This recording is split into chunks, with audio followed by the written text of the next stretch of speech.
thank you everybody for being here, and thank you for all the work everybody's been doing to get us to what could be an historic vote. If we just maintain that 9%, we break the record for an independent progressive third-party candidate in New York history. Goes back to the Liberty Party, the abolitionists, the populists, the socialists, American Labor Party, Progressive Party. Nobody's done where we're at right now. And that, win or lose the offices, gives us our calling card going forward to follow up after Election Day. You know, but this is a crucial election. We got issues like fracking that we can't let Cuomo win. You know, I was an angry young man in 1964, 12 years old. But Ronald Reagan was repealing fair housing, the Republicans in California, and the Democrats didn't seat the Freedom Democrats from Mississippi, and I said, where's my party? And I'm even angrier now because we got a climate crisis, and they're just fiddling while the planet burns. I mean, even think about fracking. And they lie.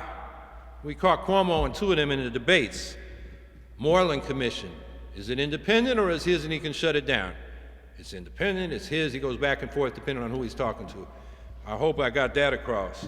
And then the science on fracking. He's waiting for the science, and then we had this USGS study that his administration wanted to change because they didn't like the result, because it condemned all the fracking infrastructure, pipelines and compressor stations, as well as the wells drilling, that he didn't like the result because it was against fracking.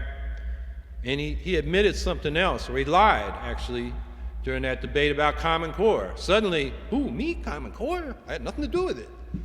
The fact is, him and John King signed with the Governors Association to bring it here, like about 45 states did when the corporate interests behind it were pushing it very hard. So the fracking issue is one of those crucial issues. Now, our platform, you go read, you know, the New York Times, and they say, it's unrealistic. And you can read some other editorial writers and say it's extreme. But we've done everything we're talking about, or somebody has. The right to a job, public jobs for the unemployed, that was the Works Progress Administration. We did that in the 1930s. Nixon even had a public employment program when the recession in '69 brought unemployment above 4% toward 5%. I mean, that would be a boom today. The $15 minimum wage. The March on Washington for Jobs and Freedom said $2 an hour. Just that for inflation, it's $15.55. Single-payer health care. Taiwan just adopted it. Those extremist Taiwanese just adopted single-payer health care. We can't have that. Affordable housing. 1/2 of the renters in New York State and 1/3 of the homeowners spend more than 30% of their income on housing, which is the federal standard of affordability. And we can't talk about programs to make housing more affordable. That's extreme, that's unrealistic. And a good education. I mean, the idea that our schools should be fully and equitably funded, the state's under court order to do that. And like Pataki, the Republican who resisted it, Cuomo has ignored it. And now he's under 2 suits, one for segregation, one for underfunding. And they're going to defend the state against these people's righteous lawsuits. And the state constitution says everybody should have a sound basic education. And we're called extreme because we think kids ought to have a sound basic education. And then, you know, the climate crisis. I mean, Germany and the Green Party over there had a lot to do with this. They decided no nukes, we're going to phase out fossils completely, we're going to do feed-in tariffs, and suddenly you got all the German rooftops sprouting solar panels like mushrooms after a rain. You know, it's all been done before. There's nothing extreme. This is common sense, and we got a bunch of, I was going to say idiots, but no, they've been bought and paid for by the oil and gas industry, the utility industry, the real estate industry, the casino industry. I mean, these people get up there in the legislature and $80,000 a year is not enough. They work a couple days a week for a few months of the year, and then they get these no-show consultancies from law firms, which is not about doing legal work, it's about being a glorified casino greeter for the lobbyists. No wonder we've had 30 of our legislators and one governor perp walked out of Albany. And most of what they do is wrong but legal. It's legalized bribery. It's legalized kickbacks. We got a government of by and for the 1%, and so we're about providing a government for the 99%. And we got issues after the election. Look, we're poised for an historic vote. We're getting momentum. People mentioned Democratic clubs, teachers' unions, but more than that, the polls. And I think we got Cuomo and Astorino right where we want them. Astorino's up against the ceiling. You can't be a Republican in New York State, get more than 30 or 35%. This is a progressive state. And Cuomo, after polling, 60% approval because he got budgets in on time, that's a pretty low bar, but, for Albany, it's pretty good for Albany. He's up at 60, but then we find out he's corrupt, he lies about fracking, and you go up into the Hudson Valley and upstate, and his approval ratings are down in the 30%. So we got him right where we want him. We're the only ones rising. Oh, we may be running out of time.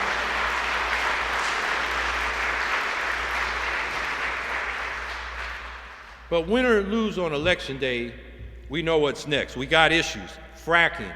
I mean, this governor basically admitted it in the debate. He said suddenly this health impact analysis, which has taken years and years and years to get done, suddenly it's going to be done after the election, but before the end of the year. You know what I conclude is he's going to make that decision to do what he did as a trial balloon, put it out there a couple years ago.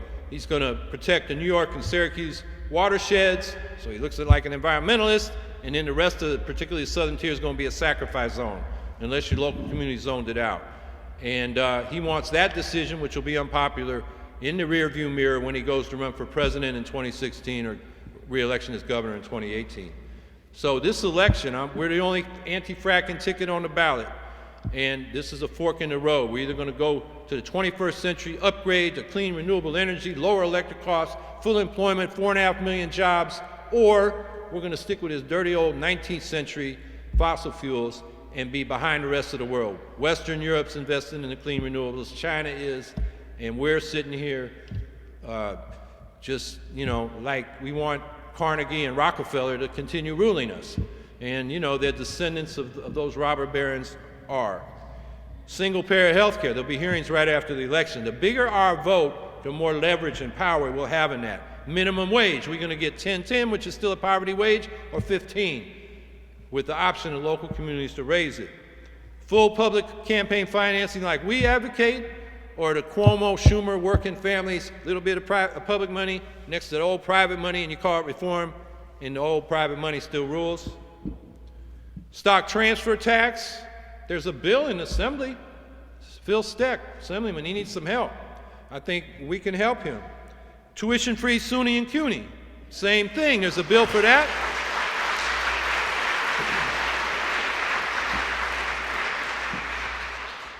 There's a bill for that, but progressive Democrats not getting much love from the rest of the legislature. We're the ones that can make that start to move through the process so they can't avoid it, so that the millennial generation isn't delaying their lives for years and years because they got this burden of debt going to college to get a good job, which isn't there when they get out. I mean, they got a raw deal. And then we got, in this state, we mentioned the highest segregation of schools. It's also of housing, and it's segregation by race and class. We have the highest income inequality of any state in the United States. And we got poverty. And, it's bad, and particularly in certain neighborhoods down in New York City. I'll tell you, as cities as a whole, the poverty rates are double in Syracuse, Binghamton, Utica, Rochester, Buffalo, what they are down here. We're talking approaching 40% general poverty, 60% for the children. And what do we do about that? Where's the program? We advocate these Green New Deal of the economic human rights, which creates a floor, but we're also talking about how does this inequality get generated in the first place? It's because we're exploited at work. Harder we work, the more the boss makes, not us. We don't get the full fruit of our labor. So we're advocating, instead of corporate welfare, developing worker co-ops where each worker gets a return based on their contribution. And we're talking about public. That's distribution according to each according to their contribution, but there's some things where it ought to be to each according to their need. They're basic human rights that people ought to have, like an education, health care, a roof over their heads, an adequate income so they can have a decent standard of living. So to each according to their need in certain public enterprises like single-payer health care. I think we need it for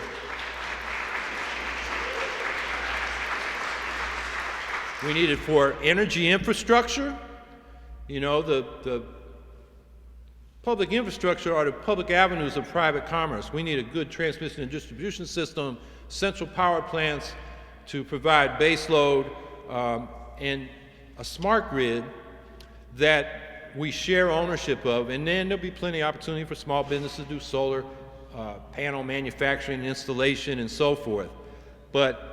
So I think that's another area where we need public enterprise so that we have this smart grid we share, and we share the energy we produce. The sun shines, the wind blows, the waves lap at our shore, this energy's all around us. The right wing talks about energy independence. I'm getting spammed by Boone's Pickens legions, you know, about why we need natural gas. No, we got wind, sun, and the waves right all around us. So that's how we...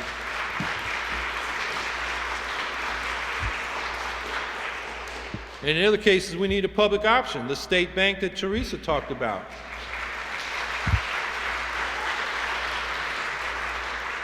Those radical Republicans in North Dakota have had one for 100 years, since 1918, almost 100 years. They love it. It's a cheaper way of financing infrastructure, business, agriculture, because the interest and principle comes back to us, the people. And so I think that's where we need a yardstick. And public broadband, universal access. We don't have it in the Adirondacks or in Brooklyn. We're talking about getting, it's like dial-up over there. The other thing is, where am I? The broadband. Oh, lower cost, man. The United States pays more for, the broadband than any other country because we got Verizon and Time Warner and these other big companies monopolized and share monopoly, ripping us off. And we have the example of like Chattanooga where they built high-speed, the public power company built high-speed broadband that's publicly owned, and all these companies are moving there because it's the state of the art. And you can get it in Korea, you can get it in France, they pay a third what we do, much higher speed, but we got capitalists that are supposed to be efficient. They're very efficient at ripping us off, but not providing high-speed broadband.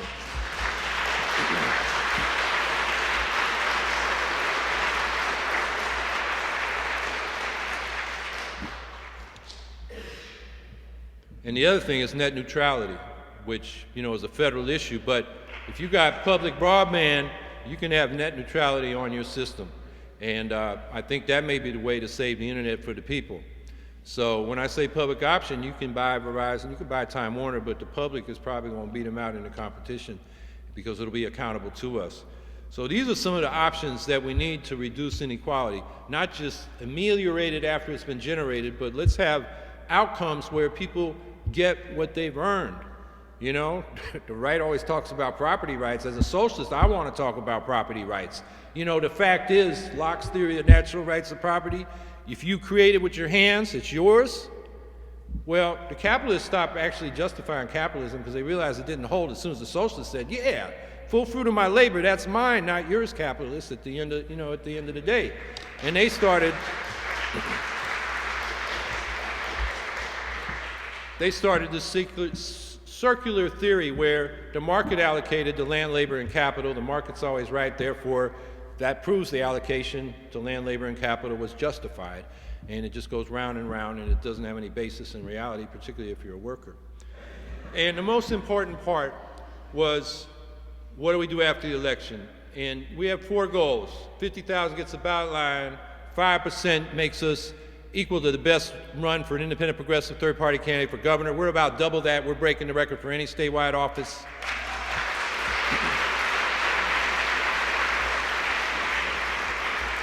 Third thing was to move the debate on some issues, and I think we've been able to do that. And the fourth thing was to build the Green Party. And I want to say, after the election, I want that ballot line to be like a united front in the electoral arena for all the groups on the left. If you're anti-fracking, and you want to run against that pro-fracking legislature, there's a ballot line for you. If you're in social alternative or ISO, you can run with us. If you're concerned about the schools and what they're doing to the students with this high-stakes testing, we're the ballot line you can use and run against the Democrats who have put that down on us. And also, I want us to show how to do real united fronts, real coalitions, because those of you who are green activists know we show up for the demos. But they won't put us up on the podium because these funded organizations are afraid of us and they're allied with the Democratic Party. Well, we'll start calling demonstrations and we'll let them come up on the podium because all of us united around the issue should have the right to be there. It's about our strength, not this little petty faction stuff.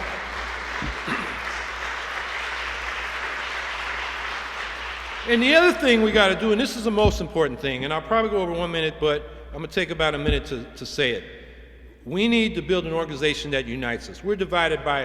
Working people are divided by race, ethnicity. We're divided between urban, suburban, and rural. We're divided by occupation. Public workers, private workers, workers who are in the prison system or the welfare system confront public workers.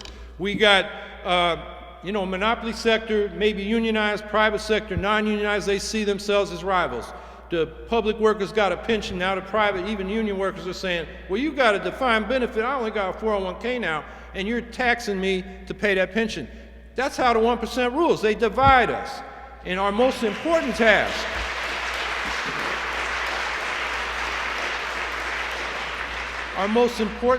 is to build local organizations where we can begin to come together, make our own decisions. As a worker, you work as directed. You don't supposed to have a brain. The boss tells you what to do. Problem is, in our movements, we move as directed. The funders, the foundations, they give you you get the funded people, then they tell you what the deal is. And if you ask questions at the meeting, you're a troublemaker. We don't want that. We want to bring us together at the grassroots, make our own decisions, make our own mistakes, but develop ourselves so that we had a capacity for self-government and we can take power from the 1% and put power in the hands of the people. Thank you.